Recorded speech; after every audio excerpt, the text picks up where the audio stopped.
Hello students, BA second year की भूगोल की क्लास में स्वागत है आप सभी का। आज हम कोपेन कोपेन का जलवायु वर्गीकरण पढ़ेंगे राजस्थान के संदर्भ में। देखो, कोपेन एक जलवायु वेता थे। कोपेन ये जलवायु वेता थे,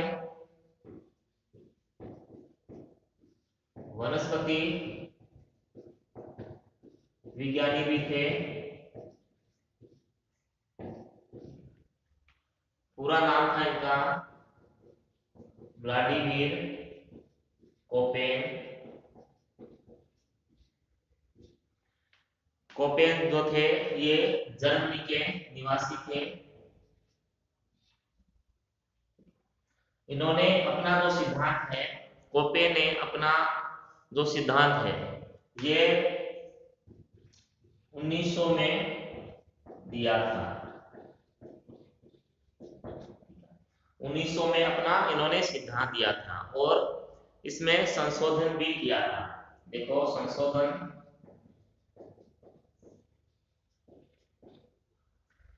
1918 में,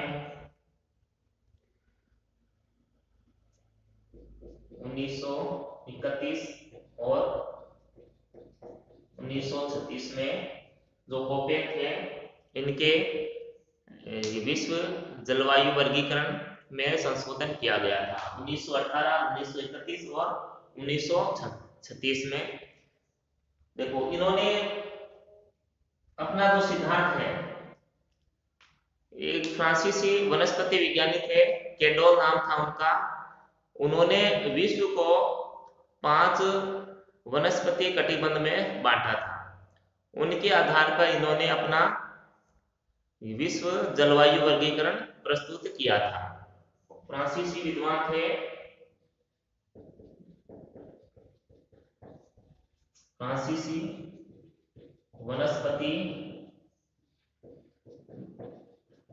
विद्वान थे केडोल। देखो, इन्होंने अपना जो सिद्धांत है केडोल ने वो 1874 में देखो वनस्पति कटिबंध प्रस्तुत किया था।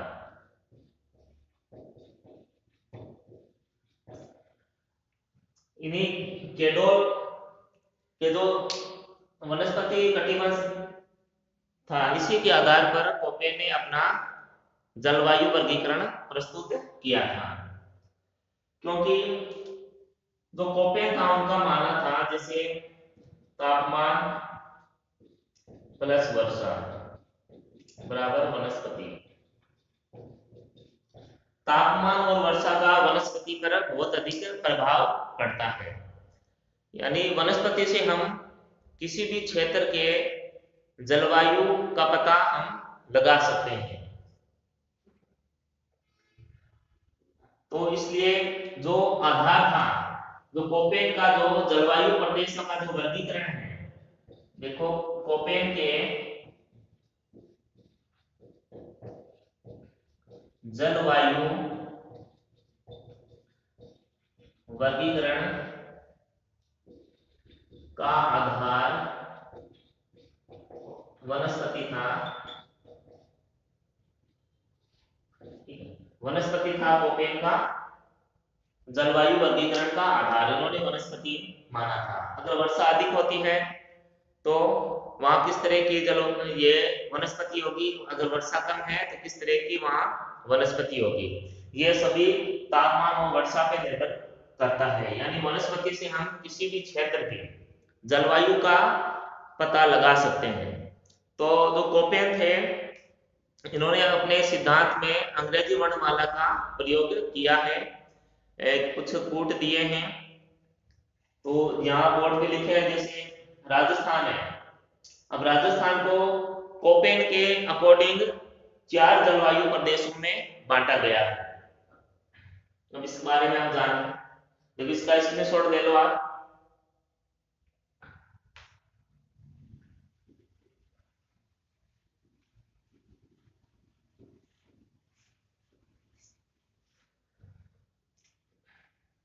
देखो कोपे ने ए बी सी डी और ई ये कैपिटल लेटर में अंग्रेजी के वर्णमाला के अक्षर है। इस आधार पर अपना सिद्धांत कोपे ने अपना जलवायु वर्गीकरण दिया है।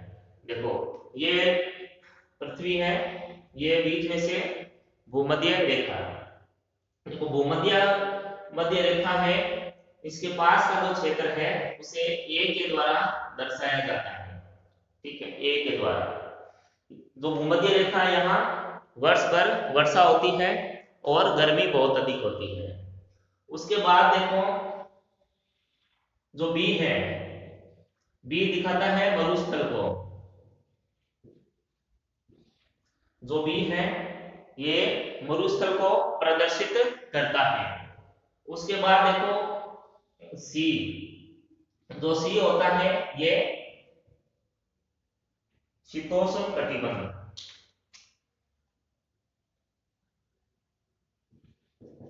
शीतोष्ण जो जलवायु है उसे प्रदर्शित करता है, यानी शीत और जो गर्मी है दोनों तरह की जो ऋतु होती है वो सी के द्वारा प्रदर्शित की जाती है।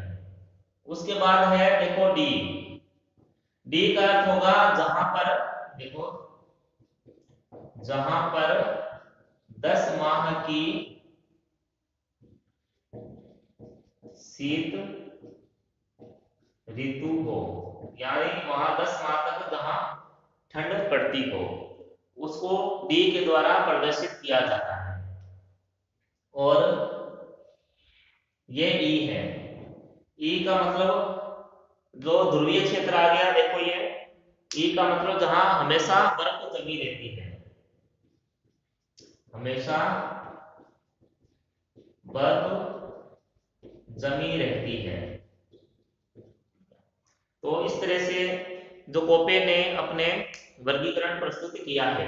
अब देखो एबीसीडी, एबीसीडी में ई, जैसे हम राजस्थान की बात कर रहे हैं, राजस्थान के जलवायु हम पढ़ रहे हैं, तो राजस्थान की जलवायु में देखो ई तो कभी नहीं आएगा क्योंकि यहाँ हमेशा बर्फ जमी नहीं रहती है, और ना ही डी आएगा क्योंकि यहाँ 10 माह की शीत ऋतु यहाँ नहीं होती है। राजस्थान में केवल देखो ए बी और सी ये तीन ही आएंगे, क्योंकि ये देखो कर्क रेखा है, ये 0 डिग्री है, ये 0 डिग्री है। तो ये जो क्षेत्र है कर्क रेखा, सॉरी 23 से 1 बटा 2 डिग्री है, यह कर्क रेखा का क्षेत्र है जो इसी के अंतर्गत आता है।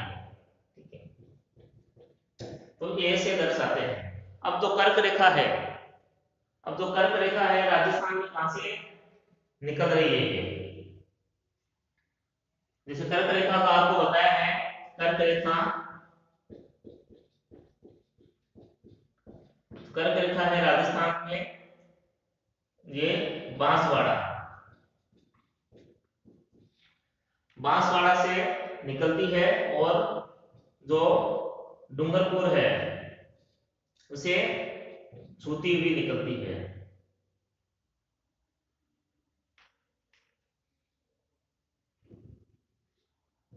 छूती हुई, तो कर्क रेखा है राजस्थान के दक्षिण से निकलती है डूंगरपुर बांसवाड़ा से, यानी जो डूंगरपुर और बांसवाड़ा का जो क्षेत्र है वो ए होगा। ठीक है, वहां ए आएगा।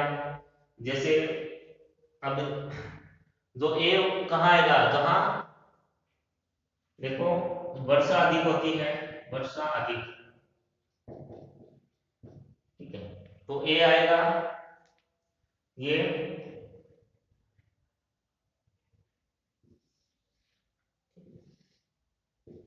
A W. ठीक है, बांसवाड़ा, डूंगरपुर और ये हाड़ौती क्षेत्र भी हो गया है। और उसके बाद देखो डब्ल्यू है, डब्ल्यू का अर्थ हो गया,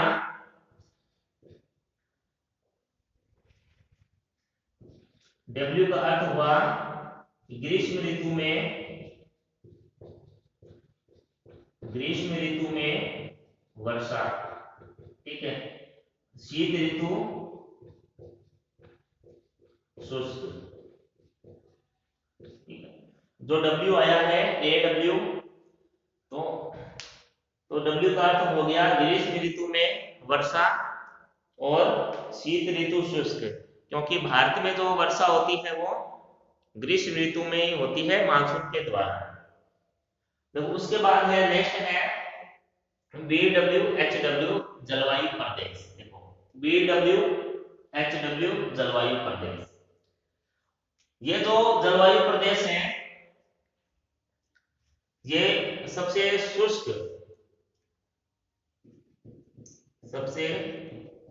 क्षेत्र है, एकदम मरुस्थलीय क्षेत्र है, शुष्क क्षेत्र है। बी जैसे कहा था मैंने मरुस्थल के लिए प्रयोग हो रहा है, ठीक है। और जो डब्ल्यू है, देखो डब्ल्यू का ग्रीष्म ऋतु में वर्षा, वर्षा यहाँ कब होती है, ग्रीष्म ऋतु में वर्षा होती है। एच का मतलब हो गया हॉट यानी गर्म क्षेत्र हो गया इसका मतलब। और ये जो डब्ल्यू है इसका अर्थ हुआ पूर्णतः मरुस्थलीय क्षेत्र, ठीक है। देखो बी का अर्थ हो गया मरुस्थल, डब्ल्यू का अर्थ हो गया पूर्णतः मरुस्थल क्षेत्र, एक्स का मतलब हॉट है गर्म है, और ये डब्ल्यू का अर्थ हो गया कि यहाँ जो वर्षा है वो ग्रीष्म ऋतु में होती है। और ये सबसे शुष्क क्षेत्र है, वर्षा भी होती है, बहुत कम वर्षा यहाँ होती है, 10 सेंटीमीटर से भी कम वर्षा यहाँ होती है। फिर है देखो BSHW, ठीक है, ये है अर्धशुष्क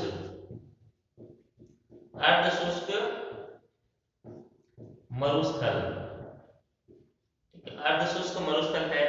बी का मतलब मरुस्थल हो गया, एस का मतलब होगा देखो स्टेपी, ये एस है इसका मतलब हो गया स्टेपी, स्टेपी का मतलब हुआ अर्धशुष्क जलवायु, ठीक है। एच का मतलब वही हॉट गर्म, डब्ल्यू यानी जो वर्षा होती है वो ग्रीष्म ऋतु में वर्षा होती है। उसके बाद में ये देखो मैदानी क्षेत्र आ गया, पूर्वी मैदान, ठीक है, पूर्वी मैदानी क्षेत्र आ गया। पूर्वी मैदानी क्षेत्र में ये जी है, यानी ये जो मैदान है गंगा का मैदान है, और डब्ल्यू यानी जो वर्षा होती है वो ग्रीष्म ऋतु में वर्षा होती है यहाँ। और सी का ये है शीतोष्ण, यानी गर्मी और सर्दी दोनों की ऋतुएं यहाँ पाई जाती है। इस तरह से ये देखो वर्गीकरण है इसका, ठीक है। ये राजस्थान का दक्षिणी और दक्षिण पूर्वी क्षेत्र हो गया AW, अधिक वर्षा होती है कर्क रेखा के पास का। फिर ये पूर्वी मैदानी क्षेत्र CWG, और अरावली के पश्चिम में ठीक है अर्धशुष्क मरुस्थल BSHW। फिर ये पूर्णतः शुष्क मरुस्थल BWHW। इस तरीके से ये वर्गीकरण है कोपेन का, ठीक है। तो इसमें अब आगे चलेंगे अपने, ये देखेंगे कि ये जो क्षेत्र है, जो जलवायु की जो क्षेत्र ये वर्गीकरण किया गया है, यहाँ कौन कौन से जिले इनमें आते हैं। तो सबसे पहले हम बात करेंगे AW क्षेत्र की, उष्णकटिबंधीय आद्य जलवायु प्रदेश की। देखो ये जो प्रदेश है यहाँ ग्रीष्म ऋतु में भीषण गर्मी पड़ती है और वर्षा भी यहाँ अधिक होती है। शीत ऋतु यहाँ शुष्क होती है, और जो तापमान है यहाँ ठंडे मास का जो तापमान 18 डिग्री से ऊपर रहता है। राजस्थान के डूंगरपुर जिले का दक्षिणी भाग और बांसवाड़ा इस जलवायु प्रदेश के अंतर्गत आते हैं। ये क्षेत्र शुष्क उष्ण कटिबंधीय घास के मैदानों और सवाना तुल्य प्रदेश से बहुत कुछ साम्यता रखते हैं। इस प्रदेश के क्षेत्रों पर मानसूनी पतझड़ वाले वृक्ष है वो पाए जाते हैं। फिर नेक्स्ट है BWHW क्षेत्र। देखो ये क्षेत्र है सबसे शुष्क क्षेत्र है ये, जैसे जैसलमेर, बीकानेर, बाड़मेर, जोधपुर का ये पश्चिमी क्षेत्र इसी के अंतर्गत आएंगे। तो यहाँ भीषण गर्मी होती है और जो वर्षा है वो 10 सेंटीमीटर से भी कम यहाँ वर्षा होती है। और वनस्पति विहीन क्षेत्र भी है, जैसे बहुत बार आपको बताया है मैंने, जो जैसलमेर का सम गांव है वो वनस्पति विहीन क्षेत्र है, यानी वनस्पति भी यहाँ बहुत ही कम होती है। अगर होती है तो वो कांटों के रूप में यहाँ वनस्पति होती है। और वर्षा यहाँ गर्मियों में होती है, शीतकाल यहाँ शुष्क रहता है।